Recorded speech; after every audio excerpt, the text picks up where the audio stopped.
He makes $20 an hour, and How do you know this? because I have bank statements at my house that I have right here in front of me.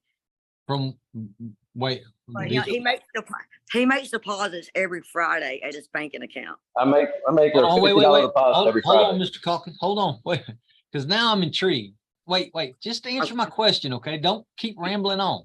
How do you have access to Mr. Calkins' bank statements? Today we've got an entitled brat who's actually snooping through her ex-husband's mail, trying to squeeze more child support money out of him. The shock on the judge's face says everything. This is not your average custody squabble. She strolls into court acting like she's running her own IRS branch out of his mailbox. And trust me, judges do not play around when you start messing with federal mail laws. This woman is practically auditioning for How to Catch a Felon all by herself. The audacity is incredible. Like, she really thought nobody would ask how she got all of this information, so buckle up because you won't believe the outcome of this one. Let's go ahead and dive in. The state will call Jody Calkins. Miss Calkins, why wasn't there any child support ordered in the divorce decree that was from April 22nd, 2021? Because Matthew Calkins was in Sabine County Jail, and he told the judge he had no money, which he had $70,000 that he couldn't have taken. Ms. Calkins, so the reason why there was no support set in the previous order was because he was incarcerated at the time? Yes, and said he had no money. Right. And are you asking the court today to set child support and medical support? Yes, sir, I am. All right. What kind of health insurance do you have for your child, JC Calkins? He has Medicaid. All right. I have no further questions. I pass the witness. Call your next witness. At this time, the state will call Mr. Calkins. Mr. Calkins, do you have any other minor biological children who are below the age of 18? No, sir. Where are you currently working? Here in Hemphill, Texas. All right. What do you do for work? Construction. Okay. Are you paid hourly? Yes. How much do you make an hour?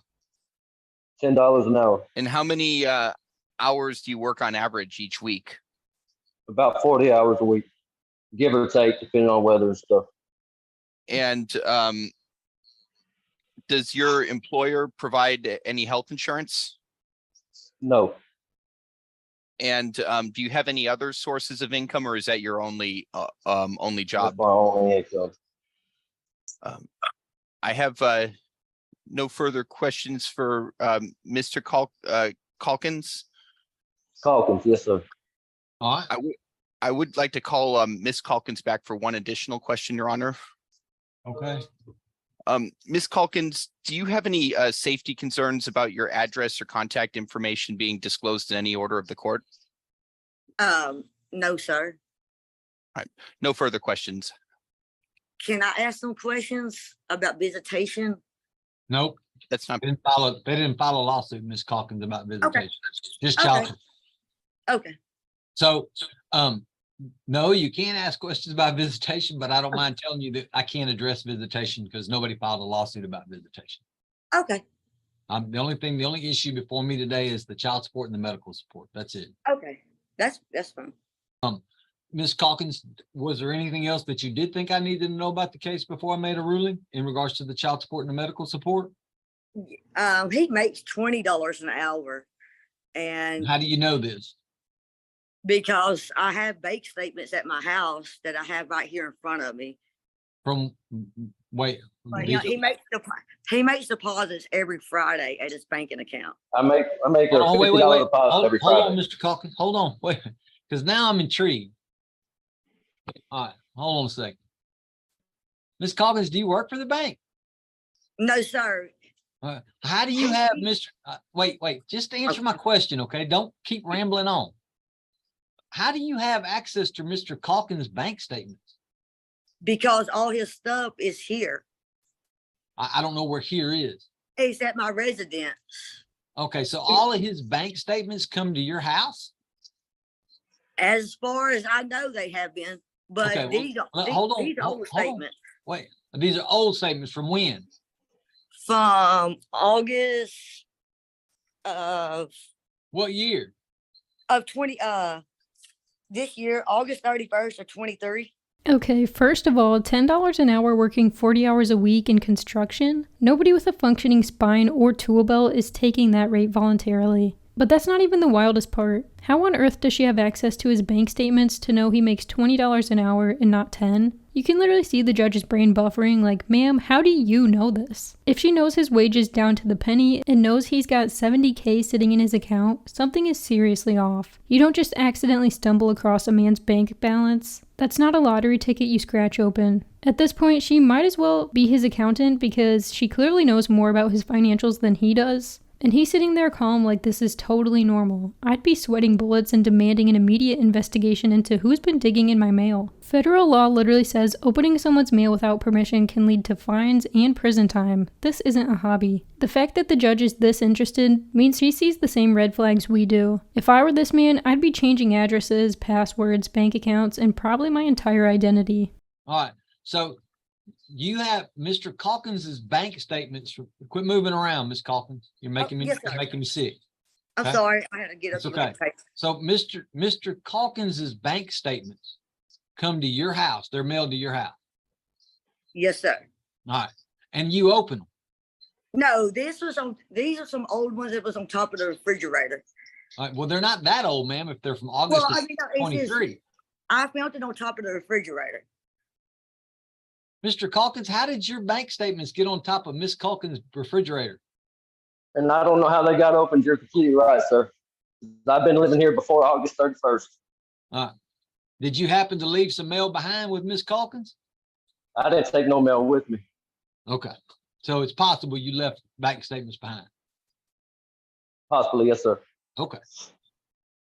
Because you haven't opened any of his bank statements, right, Miss Calkins? No, sir. It was That'd be- already been. It was his bank statements laying up there on the Ah. refrigerator. All right. Mr. Calkins, is there anything else you think I need to know about this case before I make a ruling? No, sir. When did you get out of jail, Mr. Calkins? July 27th to 22, So you've been out of jail for what? a little over a 16 year. months? About that, yes, sir. Since he's been out of jail, Miss Calkins, have you and Mr. Calkins been living together? We did at one point, yes, sir. When did y'all separate? We Couple months separated. ago. Hold on. I'll get to you, Mr. Oh, I'm Calkins. sorry. That's all right. I wasn't specific. That's not your fault. When did y'all separate, Miss Calkins? In August. Okay, so you've only been separated a month. Yes, sir. Okay. That makes things a little easier. Miss Calkins, are you and Mr. Calkins legally married? No, sir. All right, because y'all have the same last name. Yes, sir. Why do you have the same last name, Miss Calkins? When I got to the divorce, it came across pretty quick, and I just Never mind. I'm sorry. You're good. You got divorced in 2021. You had his name then. Don't worry about it.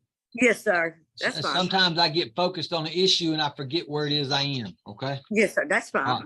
All right. Anything further from the state? Nothing further, Your Honor.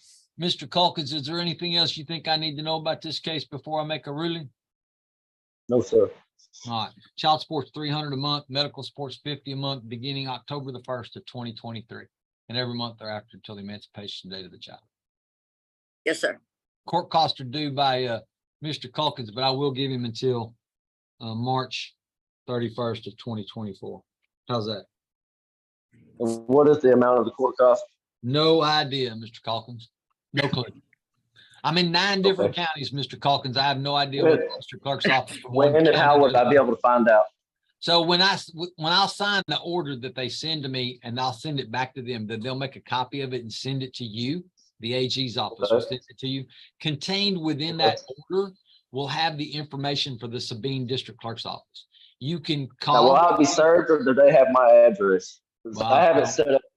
I haven't set up a case yet You haven't set up a with case. the AG's office. Well, I mean, the address that's going to be in my court order, wherever they served you. Oh, that was at Sabine County Jailhouse then. Oh, okay.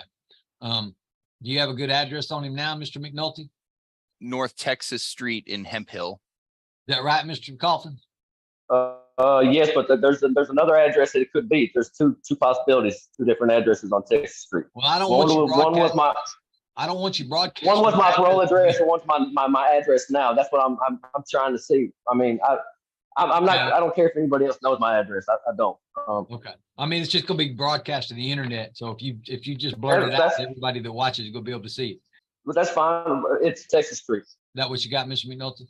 Mm-hmm. Yes, sir. Yes, Judge. Okay. They have your correct Okay. address, Mr. Calkins. So when they send you the order, in the order will have the information about how to contact Sabine District Clerk.